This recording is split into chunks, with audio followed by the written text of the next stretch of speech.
I did not have any understanding of just what it would be like. I tried to warn you as much as possible. It was meant to be a happily ever after, but it turned out to be anything but a fairy tale. 2 years after the nation celebrated, it could not have been a happier, more glorious day. But then things started to go downhill. How has it all gone so wrong? We had this unpredictable couple who were going to do things in a very different way. When did the cracks start to show? The so-called Fab Four dream disintegrated step by step. Where did the problems really lie?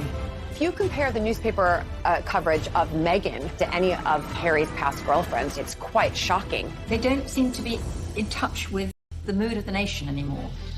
And was it ever really going to work? It's not enough to just survive something, right? Like, that's not the point of life. You've got to thrive.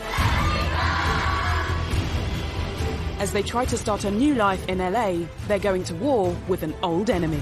Last night came the surprise announcement that she is suing the Mail on Sunday. It would be much better if Meghan and Harry simply said nothing. Were the signs of trouble there from the very start? And what does the future hold for Harry and Meghan? How celebrity are they going to become? How diluted will the royal brand become? Harry is stepping away from the life that he was born into. It has been 2 turbulent and very troubled years. They're like a drowning couple. The more they struggle to escape the things that they don't like, the more they sink.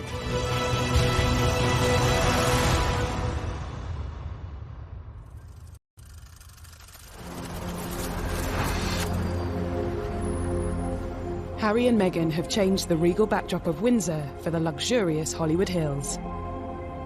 We won't be hearing about Harry, Meghan, and Archie and the royal family together as one for, I expect, for months to come until they come and visit over here, or maybe William and Kate and George and Charlotte and Louis will head on over to LA. Wouldn't that be a great photo op? They've also swapped the royal court for the High Court, in a legal battle which highlights so much of what's gone wrong in the past 2 years. Meghan's family issues, their fight for privacy, their war with the tabloid press. The court case could turn into their biggest nightmare. And it all centres on letters written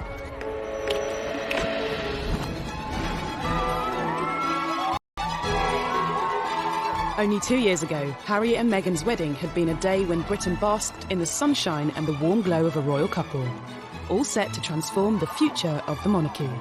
The mix of the tradition and the new and the mix of cultures totally embodied in one church service. And billions of people watched that service and were moved to tears, both by the romance of it and by what it represented. We celebrated with them, but were the seeds of their troubles already clear to those who looked? For the 2 years since the wedding, I think they've tried to recreate and maintain the kind of positivity that was around at the time, but that's just unrealistic and naive.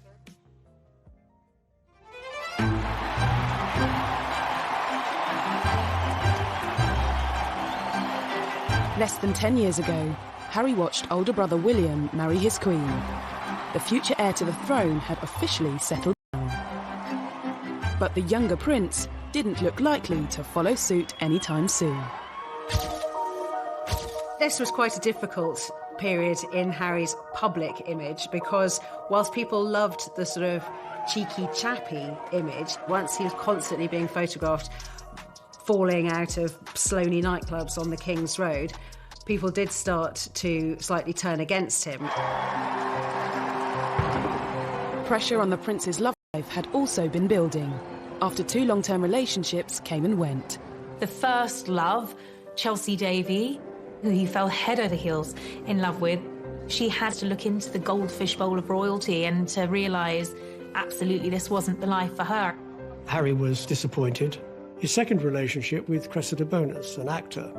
And she, too, didn't like the idea of media intrusion. When you marry into the royal family, you have to give up so much individually as a person, or at least that's what's expected of you. Girlfriend-wise, you know, it's my private life, so it's a different story. But yes, I am very, very protective. Obviously, it is part of my life. It's something that is part of the baggage that comes with me.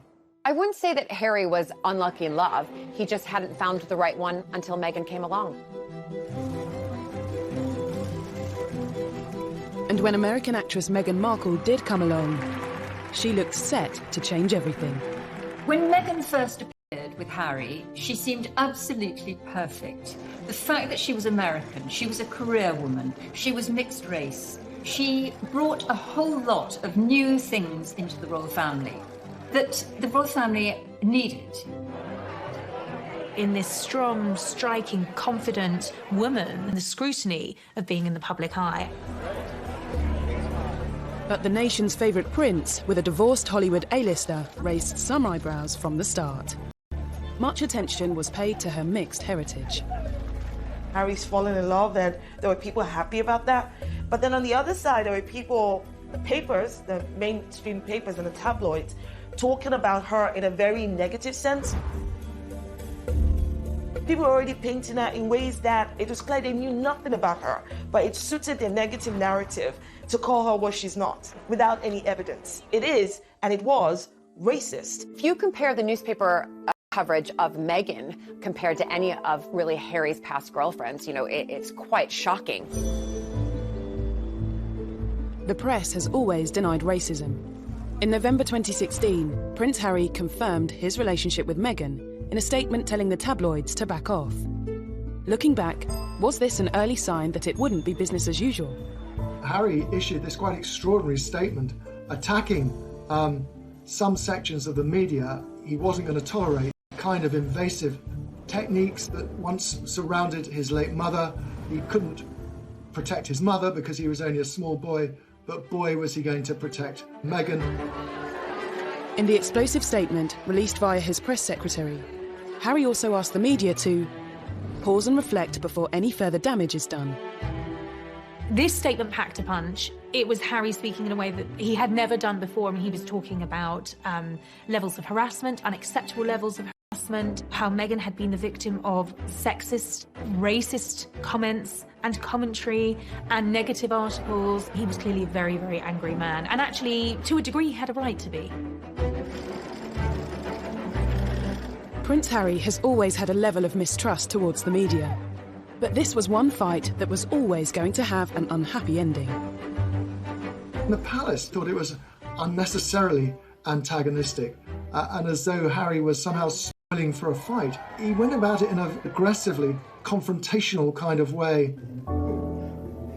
You cannot control the media. The Queen has managed to reach a position where she's very rarely criticised, because when she, in the past, has occasionally been criticised, she says nothing.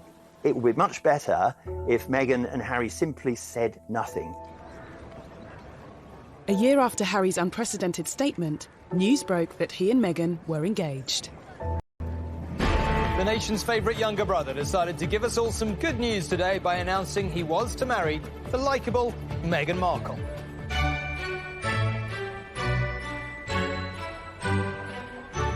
Unlike Harry's from Kensington Palace.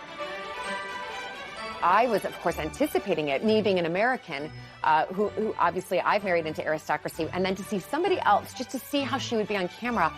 And it was wonderful. What were we doing? Just roasting chicken and Trying to roast chicken. Trying to roast the chicken. And it was just an amazing surprise. It was so sweet and natural and very romantic. You could see she was just smiling the whole time and almost laughing several times throughout the interview. But even at what should have been one of the happiest moments of his life, Harry still showed some signs of anxiety about how his fiancée would be treated. I did not have any understanding of just what it would be like. I don't think either of us did that. We both said that, even though we knew that it would be. I tried to warn you as much as possible. Both of us were totally surprised by the reaction after the first 5-6 months when we had to ourselves of what actually happened from then. So I think you can have as many conversations as you want and try and prepare as much as possible, but we were totally unprepared for what happened after that. The scrutiny. Well, all sorts. You could see that the old thorny issue of Harry's relationship with the press was raising its head again. The news that the world's most popular prince was set to marry a Hollywood actress sent the world into a frenzy. Their wedding was an unforgettable day, but could this story ever really have a fairy tale ending? Things were said and done in the run-up to the wedding that both sides regret that had caused irreparable damage.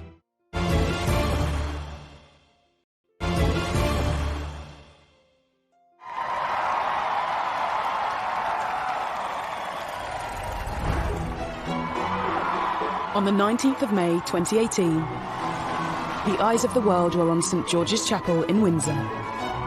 The wedding day was wonderful. Meghan looked beautiful in her dress. Harry couldn't have looked happier. The ceremony itself was so vibrant, it was so new, it was so different, it was so unique to the two of them. And I think it was the start of something very, very happy and very, very special. Nobody can deny that the wedding day itself was sparkling. It was magic. It was like Disneyland. The couple were given the titles Duke and Duchess of Sussex. Everything seemed perfect, but was there trouble and unrest, just hidden from view? Everybody was happy for Harry. Everybody thought Meghan was marvellous. It could not have been a happier, more glorious day. But then wheels started to come off amid suggestions that the couple had been a bit difficult over the planning of the wedding and that demands were being made that perhaps weren't quite in proportion with their place in the royal pecking order. He said before the wedding, what Meghan wants, Meghan gets. Negative reports surrounding claims of Meghan's behaviour emerged from within the palace.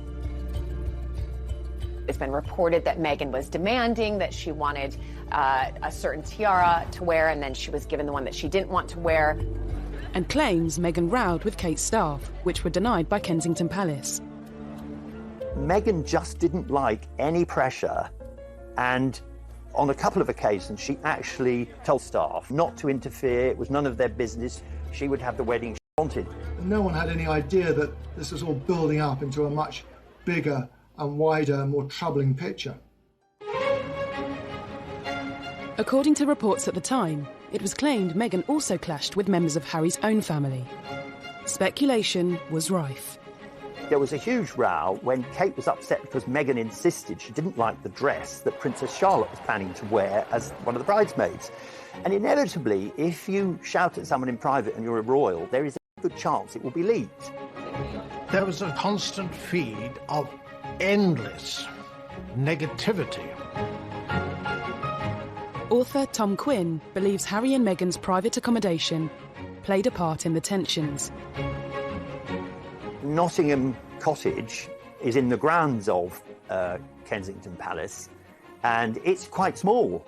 I mean, it's tiny compared to the enormous double apartment that Kate and William have. It was being pointed out to them in no uncertain terms. They weren't in the First Division because that place is held by William and Kate. So inevitably that led to friction. In Meghan's world, if you're determined enough, you can get to the top, but Meghan can't. She can't get to the top, whatever she does. Was the untraditional mix of American celebrity and British royalty ever really going to work? The wedding was also marred by controversies surrounding Meghan's father. We're talking a global wedding for millions to see across the world. People are anticipating this, and what's being reported day after day to the lead up of the wedding is about her father, Thomas Markle, and is he going to come over and walk her down the aisle? Are they speaking? Have they spoken? There was the whole farcical business of Thomas saying, I can't come to the wedding, but then photographs suddenly appeared, taken by a paparazzi, showing Thomas Markle being measured for a suit, looking at a book about English landmarks. And these pictures were sold all over the world to the huge embarrassment. Thomas Markle couldn't walk Meghan down the aisle, but he did carry out a string of interviews with the British press. It meant he continued to dominate headlines even after the wedding. I'm a footnote in one of the greatest moments in history rather than the dad walking her down the aisle. Millions watched this interview on ITV's Good Morning Britain as he explained why he staged paparazzi photos. They took all kinds of pictures of me making me look negative. So I thought this would be a nice way of improving my look. Well, obviously that all went to hell. And I feel bad about it. I apologize for it. There seems to have been this toing and froing of mutual accusations where Meghan felt her father wasn't being sufficiently positive about the wedding, and Thomas Markle felt that there was no sympathy for him. Thomas Markle also discussed conversations he claimed to have had with Harry in private. I was complaining I didn't like Donald Trump. He said, give Donald Trump a chance. What were Prince Harry's views on Brexit? It was just a loose conversation about something that we have to try. I think he was open to the experiment. But text messages presented as evidence in Meghan's upcoming court hearing have revealed what conversations really took place.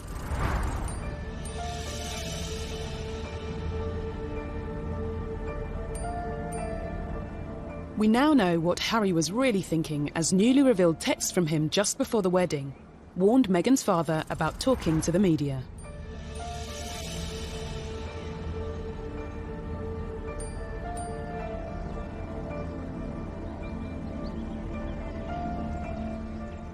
These text messages are actually evidence showing that they were reaching out to Thomas Markle, that they didn't close him off by any stretch of the imagination, that they were trying to contact him and speak to him.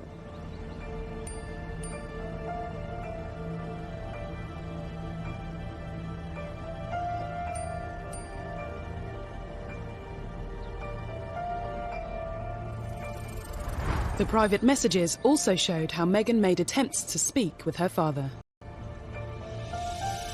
Not sure the royal family as a whole will be affected in any way by the publication of these texts, but they won't like the fact that Meghan and Harry have shown once again that they're not very good at dealing with the media.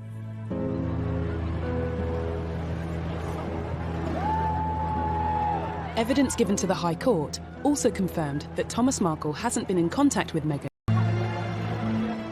2 years on, the extraordinary messages have lifted a lid on private royal conversations that are now being showcased to the public. Right now, Meghan and Harry are thinking, we're just going to release everything to prove to everybody what exactly and really did happen. I think that now that they have moved thousands of miles away from home, that they're not supported by that palace PR machine, they're more vulnerable, they are more at risk, they're more exposed now than ever.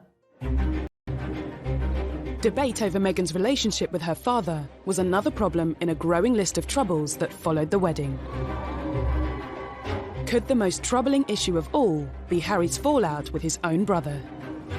One of the things that unquestionably adversely affected the relations between Harry and William, who were so close for so many years, was a series of rumours after the wedding. William expressed doubts to Harry as whether or not he was too quick in being engaged to Meghan. There was a brotherly discussion, which I think was voiced out of concern from William, but was misinterpreted as a lack of support. Things were said and done in the run-up to the wedding that both sides regret, but had caused irreparable damage. That's Harry. He's quite a headstrong, impulsive young man. He's much more like his late mother than William, who considers things and is, in that regard, is more of a Windsor and more like his father.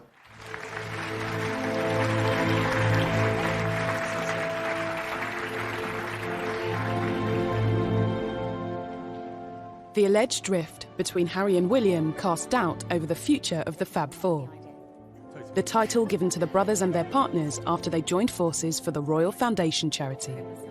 They looked amazing, they were all similar ages, and they all had, it looked like a common purpose to make the royal family younger, more modern, more diverse, more approachable, more empathetic. All of those things worked very, very well for a brief period, and then the cracks started to show.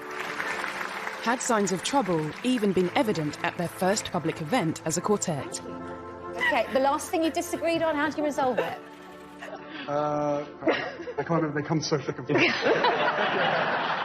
Is it resolved? We don't know. Oh, we don't know. Well, you're putting on a great show if it's not. The so-called Fab Four dream disintegrated step by step. Despite the troubles within their family, it wasn't long before news broke that the Duke and Duchess of Sussex was starting their own. The real crunch came when Archie was due to be born. Even before the birth, Meghan's celebrity lifestyle... Now, nothing wrong with going to a baby shower. That's what Americans do. We don't do it so often in the UK. But they do it in America. It's a common practice. But she flew over a private jet. What's wrong with a commercial jet? It was the first sign of breaking with royal tradition, and there would be more to come. They wanted to do things very differently. All right, so far, but things then got a bit laughable. All the little signals meant a breakup with the royal family was inevitable. And now suddenly we had this unpredictable couple who were going to do things in a very different way.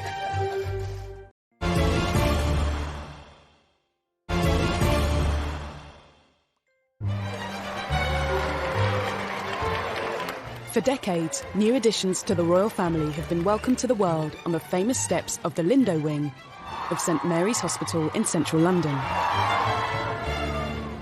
But not when it came to Harry and Meghan's first child, Archie. I'm very excited to announce that Meghan and myself had a baby boy early this morning, a very healthy boy. The first public glimpse of the royal baby came 2 days after he was born. I mean, I have the two best guys in the world, so I'm really happy. He has the sweetest temperament. He's really calm and... Who gets that from? They were not going to follow the usual pattern of a royal birth. They wouldn't say, A, where the baby was going to be born or when it was born. They would make the announcements on their terms at a time that suited them. But at the same time, they were members of the royal family and they had accepted £2.4 million to renovate their house in Windsor. I think the public felt that they had a right to get excited about the birth, to maybe wait outside the hospital, wait for a glimpse of mother and baby and father to come out. Then the public was denied that. That really rattled the press. They didn't like it. As well as denying the papers a front-page picture, Harry and Meghan also kept their choice of godparents private. Looking back, a telling sign that big changes were on the horizon. I think that this was their way of saying, oh my gosh, the more we give to the press, the more they take and write not very kind articles about people or about their lives. So they just thought, we're going to start stepping back so that they have nothing to write anything damaging about. But it was very much Harry and Meghan not just wanting to do their own thing, but wanting to say, we're signalling a change. Things are not going to be the same anymore. We're an independent unit. The couple had already begun forging their own path, moving from Kensington Palace to Windsor in time for Archie's birth. Then, a month later, they split from William and Kate's Royal Foundation, marking the end of the Fab Four. Their appearance 18 months earlier at a Royal Foundation forum proved to be the first and last time the quartet would appear at such an event together. Do you ever have disagreements about things? Oh, yes. Can you really have four very big personalities with different backgrounds, with Meghan and Kate, and different futures with William and Harry? Can they really be a cohesive group that can work very happily together? They probably should have separated at the very beginning and not tried to be a quartet. As a new family, Harry, Meghan and Archie toured southern Africa. I wanted to ensure that our first visit, as a family, with my wife by my side, focused on the significant challenges facing millions of South Africans. Many of their troubles seemed to disappear. They got very positive press in southern Africa. That went down incredibly well. They couldn't have done it had they written the script themselves. Couldn't have been better. They were the golden couple sprinkling fairy dust all over southern Africa. And then at the end of that tour, they completely shot themselves in the foot.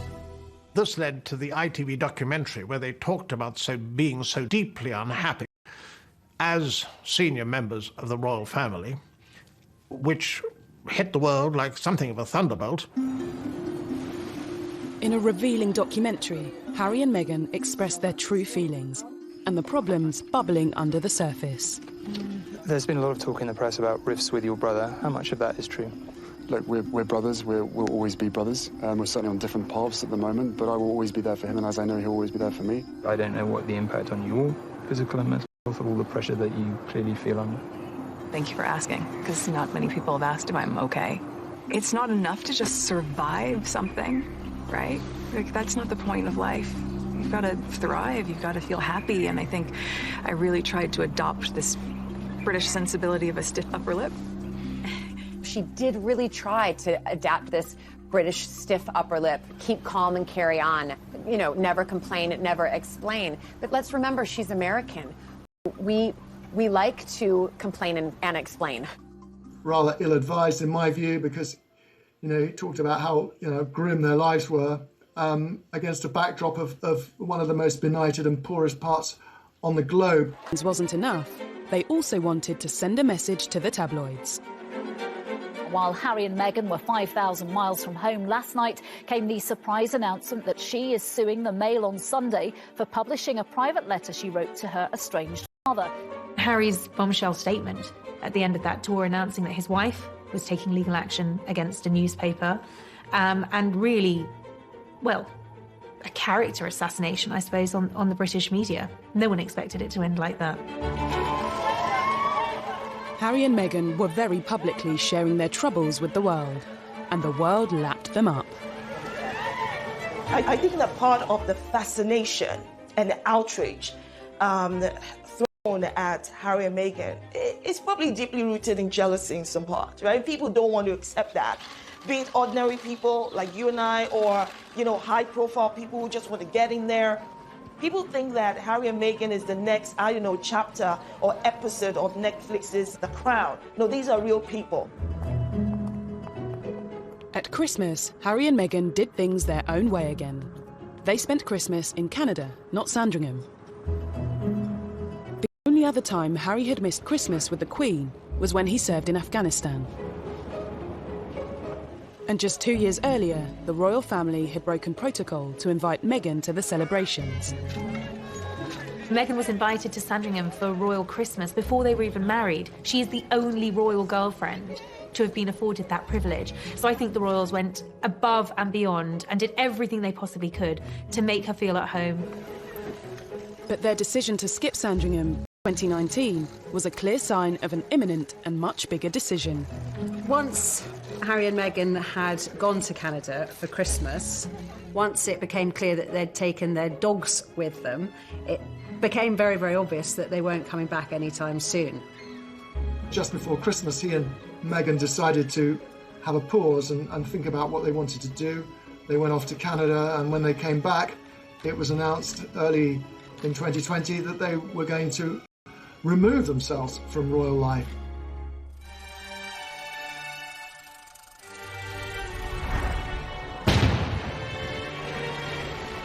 In January 2020, they dropped the biggest bombshell of all.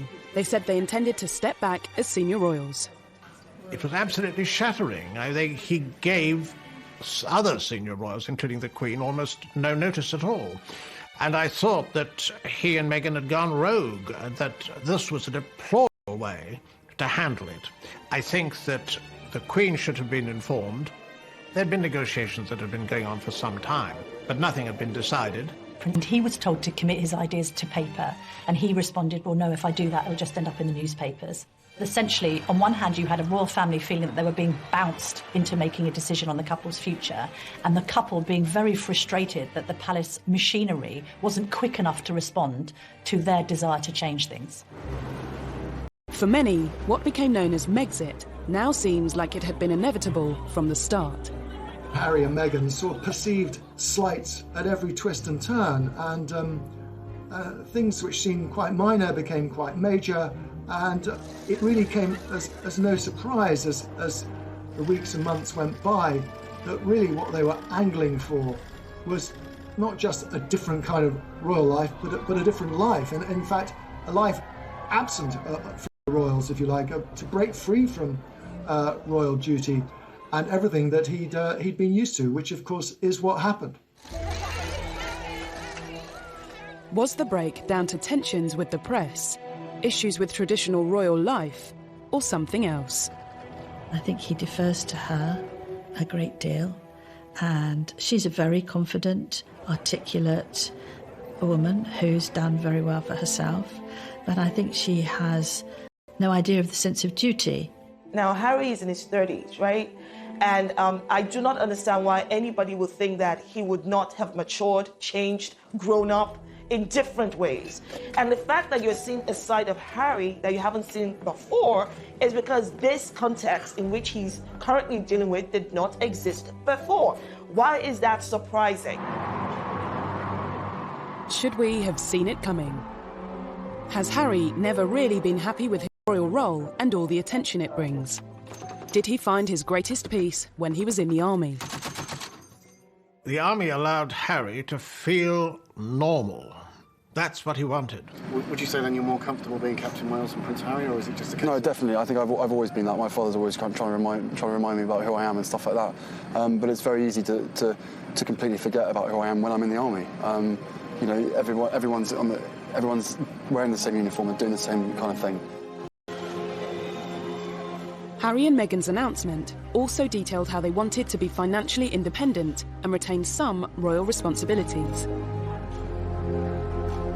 A meeting was called between Harry, Prince Charles, Prince William and the Queen. Harry and Meghan were expecting an awful lot with what they were demanding at the Sandringham Summit, as it was called, when they were laying out how they thought it would work and how it would continue to be half in the royal family and half out of the royal family, either in or you're out. And it was definitely the Queen who said no very, very firmly to her favourite grandson, and that must have been very hard. Harry and Meghan's final royal engagement was in early March, and for some, it seemed their troubles were still on display. There was quite a lot of tension there.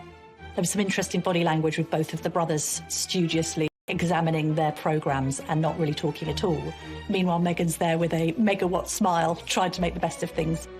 I would say that what interaction we saw, and there wasn't much, between the Cambridges and the Sussexes seemed to me extremely frosty.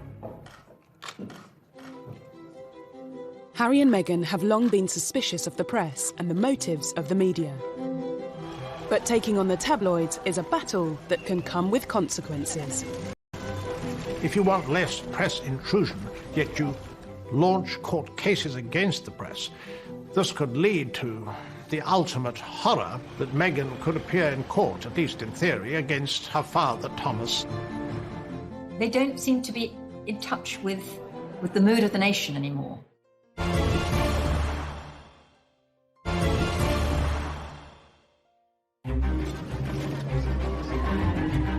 In the 2 troubled years since their wedding, Prince Harry and Meghan Markle have made no secret of their feelings towards the tabloids. Looking back, Harry has long been vocal about what he sees as press intrusion. They still upset me and I still read them. Why, I do not know. And so what do you think the public perception of Harry is? I don't know, it fluctuates. It depends on what the media want to write, I suppose. That feeling only grew when he and Meghan became a couple. We were just hit so hard at the beginning with a lot of mistruths that I made the choice to not read anything, positive or negative. It just didn't make sense. Being part of this family and this role and this job, every single time I see a camera, every single time I hear a click, every single time I see a flash, it takes me straight back.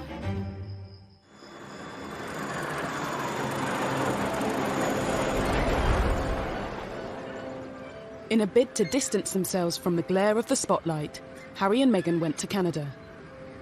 I think the reason for this whole upheaval, I suspect, was that Meghan was unhappy here and Harry wanted to protect her and to make her happy. And I think she was unhappy probably because she had made some very big life changes in a very short space of time. She'd left her job, she'd left her country and all her support network in America. She had come to a new country, she'd married into a big family, and she'd taken on a new job, and she had had it in under 2 years. People had been putting the dots together and working out that actually they hadn't just gone for a long Christmas break. They really had escaped, as far as they saw it, and had no intention of coming back. There was shock in the wider British public. I think there was dismay and great sadness that it seemed so drastic. Any plans for an easy transition across the Atlantic soon hit controversy. Canada said it would not foot their security bill following their change in royal status. Security has always been so important for Harry, and he's stressed this throughout the negotiations. But this will be extremely costly. It's like a sort of daydream. It's like a dream of an ideal world where they can have a private life and they'll be able to do whatever they want. There wasn't an easy way for them to be half in and half out royals. Just days before their royal status was officially due to end, Harry and Meghan's plans changed. As US borders threatened to close amidst the coronavirus breakout, Harry, Meghan and Archie made a dash for California. Harry, I think, decided, probably quite impulsively, which is in his nature, to get Meghan back to her comfort zone. Their original plans have sort of fallen in tatters. They've got to decide what it is they want to do, how they want to do it, when they want to do it, and where they want to do it. They've got advisors around them, and I hope they're getting the right advice. Because the right advice is not just about what is good for Canada and the United States, it's also what is not going to bounce back on the monarchy and on the institution. It's important that they take that into consideration as well. As Harry and Meghan attempted to settle peacefully into LA life, their battle with the British press continued. Their long-awaited court case finally got underway.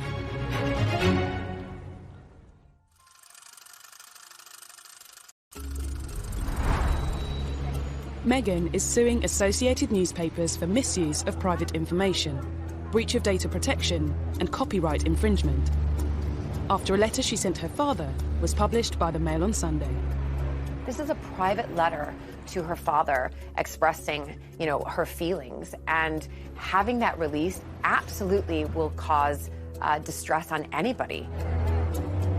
But to do so, she and Harry have had to reveal more personal information in court. They don't like being written about in the British tabloid press, but at the same time, they are suing, and that will come out in the courts, all of the text messages and the documents. So they must feel very, very confident that what they have to show will, in one sense, vindicate them. Absolutely. They want to use this opportunity to care about her father. Clearly, it means a lot to her personally to be able to say, none of these things are true. I got in touch with my father. I tried to help my father. It was difficult to reach my father. He wasn't responsive. The reality is that they have to do this. And whether they win the court case or not, they are the first to do it, and I think that means a lot. The first round went in favour of the Mail on Sunday, with the judge dismissing some of Meghan's claims against the publisher, including allegations that it acted dishonestly. The judge threw out, in the preliminary hearing, threw out some of the allegations that Meghan and Harry had made against the Mail. He described them as irrelevant, just not part of anything the law could look at or decide on. But that was just the opening battle. When the case goes to trial, it could all get really uncomfortable. If you want less press intrusion, yet you launch court cases against the press, this could lead to ultimate horror, and that would be that Meghan could appear in court, at least in theory, against her father, Thomas, who has contributed to a great deal of the adverse publicity that they've received.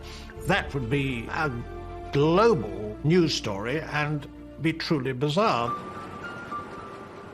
On top of Meghan's legal action, Harry has also filed a lawsuit against The Sun and the Daily Mirror for alleged phone hacking. I think Harry doesn't really like the press, and I think he often puts on a smile and a brave face, but deep down there's a loathing there. He's obviously trying to be specific with the Mail on Sunday's publication of Meghan's letter, and indeed he's being specific on hacking. If legal proceedings weren't enough, the pair have written an open letter to the Daily Mail, The Sun the Daily Mirror and the Daily Express, signalling their intention to sever all ties with them. In the letter, they told the newspapers to expect no corroboration and zero engagement. Immediately, it was picked up by the tabloids and made into a story itself. And it made Meghan and Harry also, it made them seem petulant. They'll dig around even more furiously now for the sort of information that Meghan and Harry don't want to come out. So it will have the opposite effect from the one intended. The choices he's going to have to make moving forward.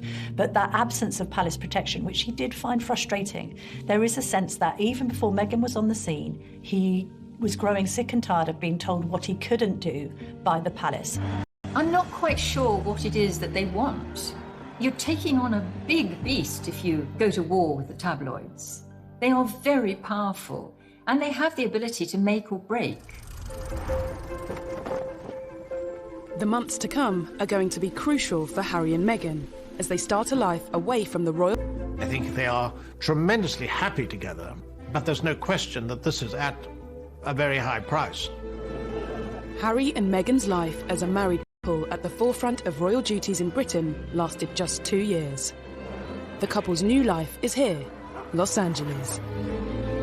But it hasn't taken long for reports to emerge claiming Harry feels his world has been turned upside down and that he misses the military. When he did leave, he clearly wasn't ready or willing or able to completely sever those ties, which is why he's continued not just with some honorary titles and sort of bell whistles jobs, but he wanted to really continue to support particularly injured servicemen, both with the Walking Charity and with the Invictus Games. And that has obviously brought him a lot of happiness. I think that's the thing he's going to miss the most now that he's not in the UK. He'd be like a lost soul there. It'd be far worse for Harry in America than it was for Meghan in England, because he's not as tough as she is. It seems for Meghan, there's no place like home. Look at the photos when we were first kind of introduced to Meghan. She was in yoga leggings, she was in her Ugg boots, she was casual, and then all of a sudden she moves over here and she's in, stockings, or as I would say, pantyhose, wearing a dress, having to wear a hat, full hair and makeup, heels all of the time. And all of a sudden they've gone back to North America and she's back in her yoga pants and, her comfy boots and casual, and going back to how probably she has been living her whole life, apart from this little blip when she was living here for, less than 2 years. Harry and Meghan are no different from some of us that pack up our bags and go live in Australia or New Zealand or move to South Africa or decide to go live in Iceland. When you get there, you figure out whether or not you're comfortable, whether or not you're getting what you want from the place. And maybe they plan to be there for a short while, for a long while. I don't know. And can I be honest? It's not my business. While the couple have been stateside, there have clearly been some things they've missed back in the UK. Reports claim Harry is back in touch with William, and the whole family video called the Queen. They did the Zoom call, on the Queen's 94th birthday with Archie, and, that was, accurately reported. This is her grandson. This is her great-grandson. So the Queen's always going to have a connection with Harry and vice versa. Even that was reported in two ways. Some viewed it as a cynical PR move. Others said Harry and Meghan can't win. They were simply showing they've not forgotten their family. I think Harry loves his grandmother, the Queen, in his mind first and foremost, along with protecting Meghan and Archie. Harry and Meghan may have very little control over what is written about them. But with a new bombshell biography on the horizon, is this a sign that they are trying more than ever to be authors of their own future? A tell-all book would really quite shock everybody. I don't think that they're really even worried about the damage to their reputation.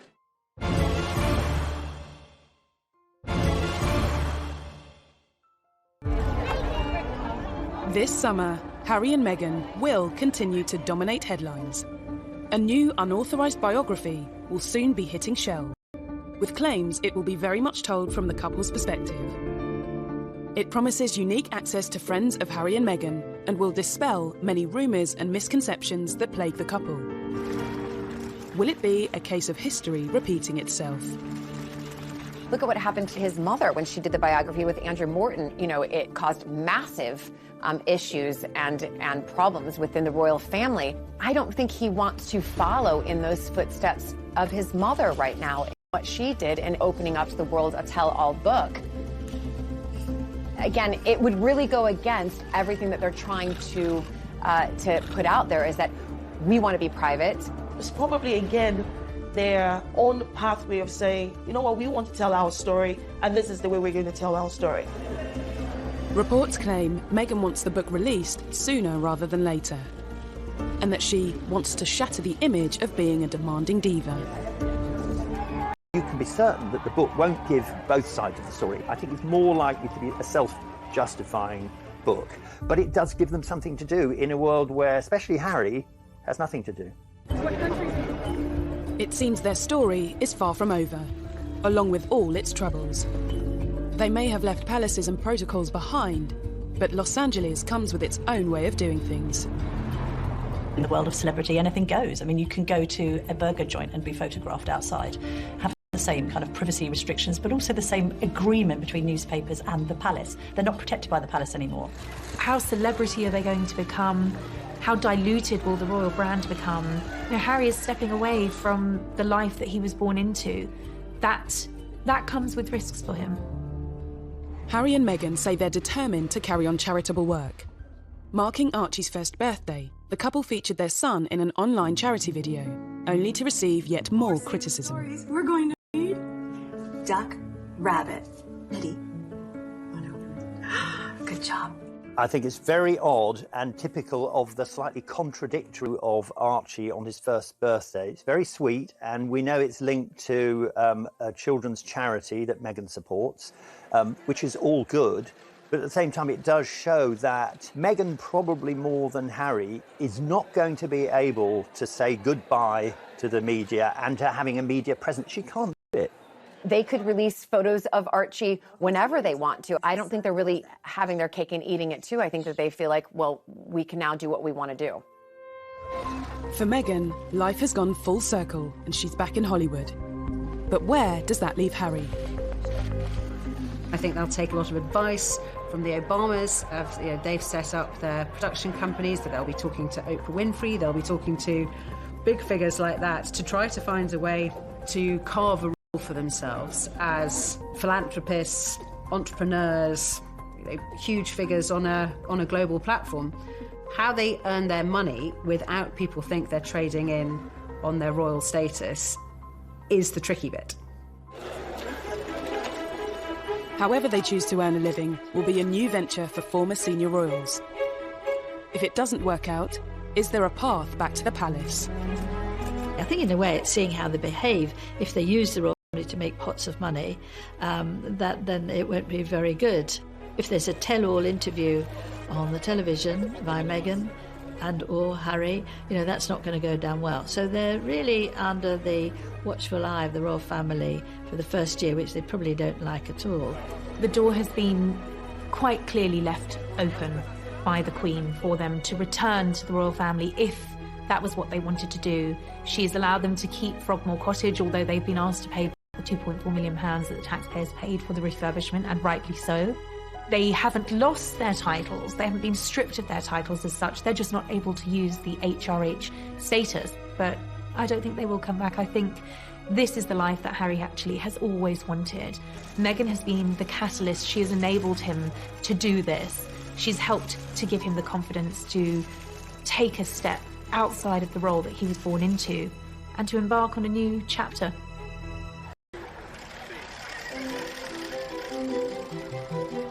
They may be at the start of a new chapter, but it's been a troubled 2 years for Harry and Meghan. Looking back, were there signs of trouble from the start? And looking to the future, are there signs of more trouble yet to come? Harry was intent on a different path, clearly. I mean, I don't think he deliberately set out to upset the public, and quite possibly he hasn't. Although I do think a lot of people have become rather disenchanted with him and her over. No matter what, someone is going to be criticizing them no matter what they do. They have this wonderful platform and they know it. I don't think they're getting very good advice at the moment, and I don't think they are thinking a lot of these things through.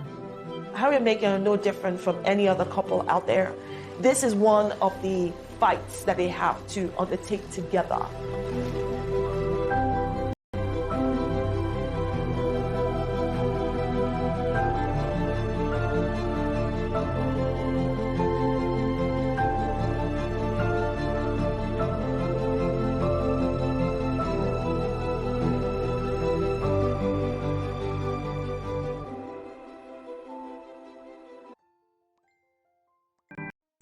Comments and commentary and negative articles. He was clearly a very, very angry man, and actually, to a degree, he had a right to be.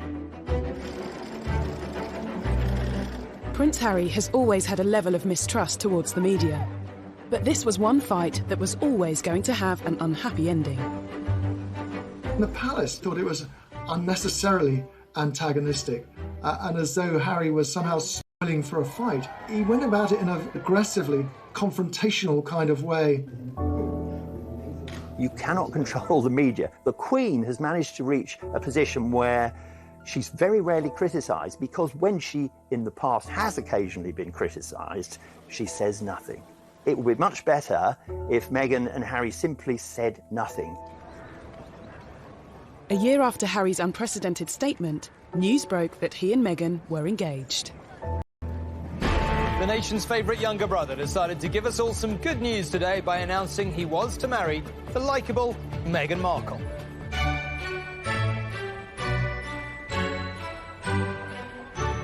Unlike Harry's from Kensington Palace.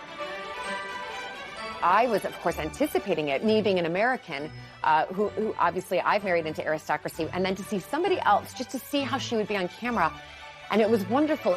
What were we doing? Just roasting chicken and Trying to roast chicken. Trying to roast the chicken, and it was just an amazing surprise. It was so sweet and natural and very romantic. You could see she was just smiling the whole time and almost laughing several times throughout the interview. But even at what should have been one of the happiest moments of his life, Harry still showed some signs of anxiety about how his fiancée would be treated.